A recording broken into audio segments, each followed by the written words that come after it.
Hey, this is Elena with Black Sheep 303 Creative, and today's project was a request from a viewer. So Weight Watchers Chick on Simply Filling asked me to make one of the Lawn Fawn Scallop pop-up box cards for Father's Day using the Altenew Best Dad Ever stamp set, and this is the result. So of course, I will initially be stamping several of the images from the Altenew Best Dad Ever stamp set. Really cute stamp set. It's got a lot of different items in it that you could use. I did not use all of them, but it's pretty flexible, especially kind of like something for every dad, I think. Anyway, I will be stamping these onto some Neenah Solar White cardstock using Archival jet black ink. I'm going to be coloring these with Inktense pencils and water, so I needed a waterproof ink, hence why I'm using Archival. And the Neenah Solar White was a bit of an experiment for me. I know the Inktense pencils blend well on watercolor paper and Bristol. I didn't know how they would do on Neenah, so I wanted to try it out. And so those are the items I'm going to be using. I will only use one set of keys. The first one didn't stamp so well. And as I mentioned, I'm using my Inktense pencils. Now the Neenah Solar White did okay with the Inktense pencils. Not as well as obviously watercolor paper or, the Bristol. It was a little tough to get it to blend together, but it can be done. And so I think I would use it again in the future. It just sort of depends on the project that I'm doing. But anyway, using my Inktense pencils, I used kind of the same browns for the whole shaving set and the book. So for my little brush, I started off with Willow, which is kind of that red brown, and I start off very lightly, coloring like a coat down, and then I use water to smooth it out. You want to always start lightly with Inktense pencils because they are pretty intense. And so less is more, so you can always layer more on. You can't take it away, so it's better to start off lightly.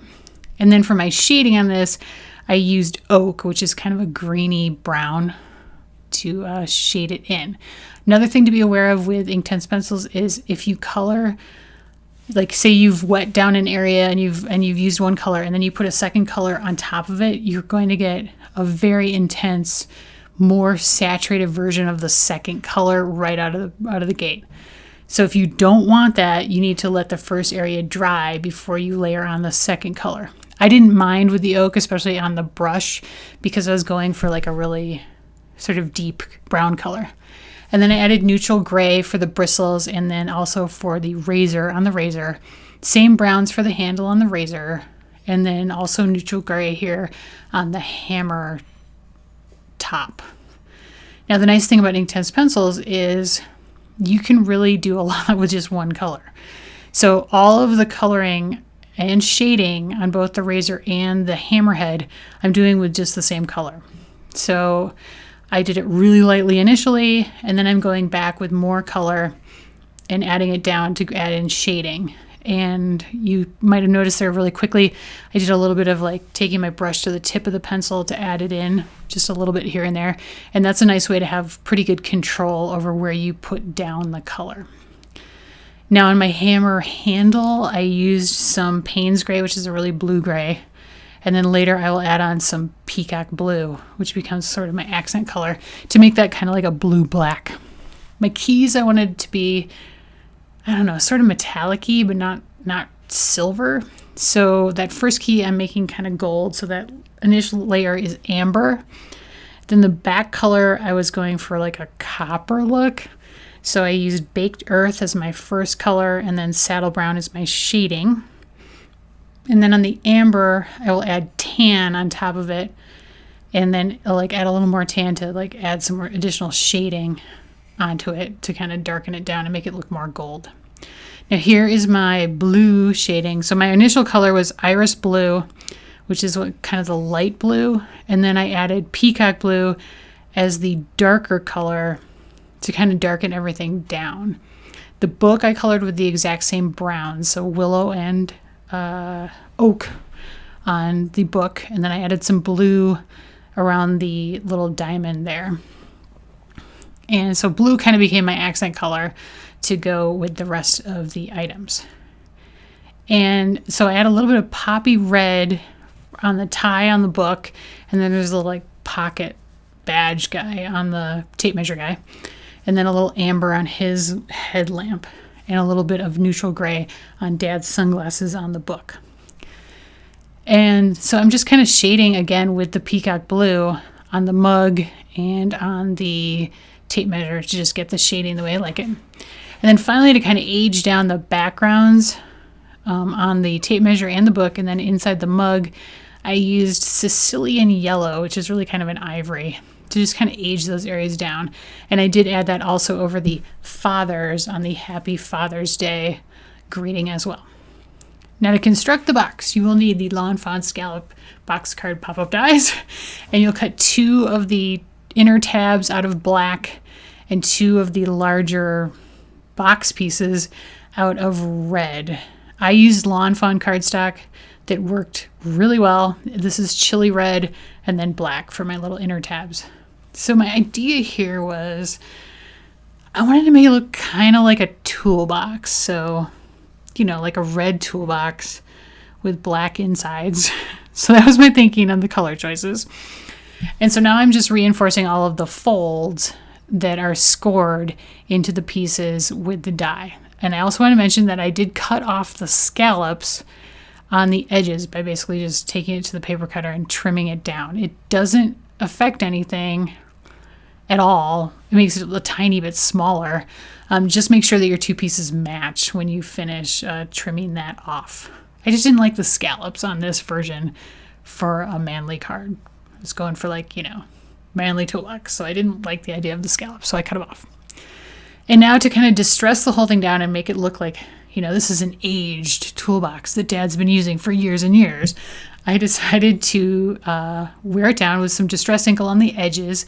This is frayed burlap, and I'm just blending it onto all the edges from the craft mat onto the edges. And I'm not going for any kind of perfect look. I really wanted it to look uneven and distressed all over. And so I did it on the inside and the outside along every fold.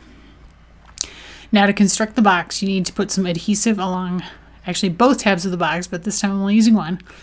And you're going to line that up with the lower half of the other box piece and stick it together. And I'm sorry I get off camera a little bit here, but you just line them up basically and adhere it down to get them to make the box essentially.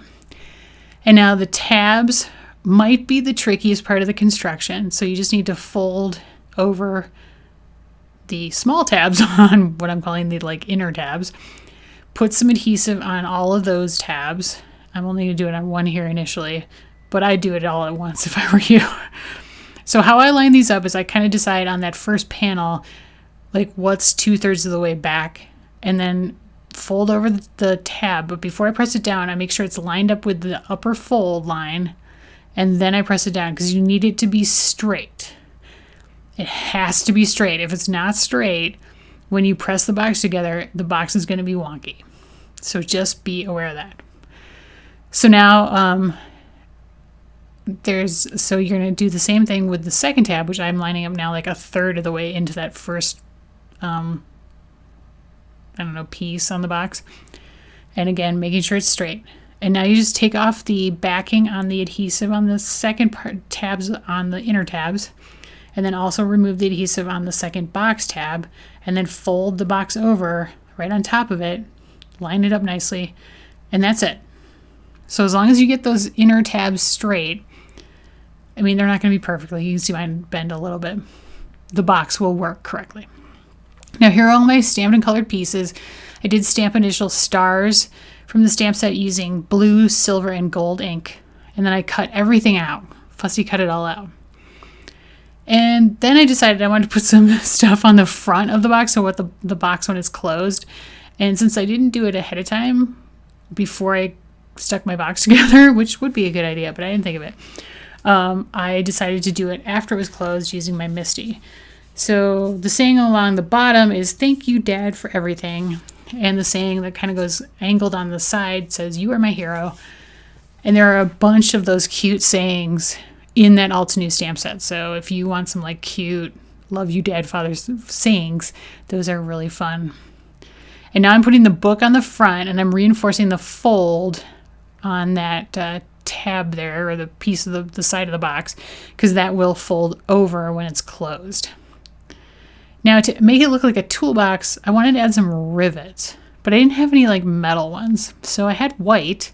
These are just like enamel dots. And so I colored them with my alcohol marker. This is the IG6 Spectrum Noir marker that I'm just using to color my white enamel dots. And I'm using the really, really small ones to add them to kind of the corners of the different panels on the box to, again, try to make it look a little like a toolbox. And I actually think that kind of makes the whole thing. I don't know if it would look as good without the rivets. I really, really love the rivets. So if you want to do this, I say get yourself some rivets. And the gray like looks really just fine. But if you had like some silver or metallic, that would work too. Now the fun part of these projects with this box card is putting the inside together. So I decided I wanted to put my greeting across the back. So I had cut out Happy Father's Day, trimmed it down. And so I'm going to put that across the back panel that sticks up. And I'm using 3mm double-sided adhesive tape from Elizabeth Craft Designs, which is like the perfect size. And then I knew I wanted the stars, at least the big stars, to like stick up. So I cut a thin piece, like a strip of clear plastic packaging. And now I'm just taking some adhesive and sticking it on one end and then sticking the stars down to it. And then I'll be able to put some adhesive on the bottom of it and stick it onto one of the inner tabs to make them stick out to kind of like a, I don't know, sort of like fireworks in a way, to make it look like a big celebration of dad, right? So now I'm putting the keys in the back, hanging from one of the rivets. I've put the tape measure across the front, and now I'm going to add the shaving mug kind of behind that. The brush is already on there, so now I'm going to add the razor next to that to kind of keep those three items together. Don't know if it matters, but I wanted to keep them together because I thought they were so cute. And then I'm going to put the toolbox or the hammer across the back as well. And since I wanted that back panel to stay straight and I had folded it a lot to add the distressing to it, sticking the keys and the hammer on it actually does two things. It looks cute, and then it also holds that panel up nicely. And I'm sorry if you can hear that pounding in the background. That's my husband cutting something in the kitchen. I don't know what. But anyway, so just ignore that. Anyway, so here's me putting the stars like sticking out. So the cool thing about this with the clear packaging is that you can't really see what it's stuck on. I mean, you can if you really look closely, but in the initial impact just looks like they're floating. So that's the fun part about using that clear packaging. And it's really strong, so it really holds the items up well. Now I realize as I close this that the one on the left is sticking out. So that's not going to work because you don't want really people to see too much sticking out when it's closed, because that's how they receive it in the envelope, because it fits nicely into an A2 sized envelope. So I changed it and stuck it behind the shaving brush to give it that cute pop-up look. And so that's kind of that's the interior, at least the bulk of it. And then I had all these little extra individual stars left. And I couldn't decide, do I want to stick them up? And then I was like, no, that would look so cute on the flaps. Because there are little dies, like stitched smaller rectangles that you can cut out in this die set to fit on those flaps that are really cute. But for this, I was really going for like manly, distressed toolbox look. So I didn't want to go with like, I don't know, cute little stitched rectangles. So I thought, oh, the stars are cute on the flaps, and they add just that right extra touch to kind of make it seem like, yeah, Dad, you're the best, you're awesome when you open it, because it's like really like fun and kapow. And so that is the completed project. And I did I mention that I put rivets on the back as well? I did wind up putting rivets on the back side as well. So there's a close-up look at the little components in the box. I think it turned out really cute. Of course, it's my own project, so I shouldn't say that, but I hope you guys like it. And hey, Weight Watchers chick on Simply Filling, I hope you like it since it was your request. I think it's a really, really adorable stamp set, and you still have time to make one because Father's Day is still a week away. Thanks so much for watching. If you liked the video, please give me a thumbs up. And I love to get comments, love to hear from you. If you haven't subscribed to my channel yet, I would also love it if you would subscribe. Here are 2 more videos in my Father's Day card series for 2017. One is that same box, but it's a different version. And thanks so much for watching. Have a great day.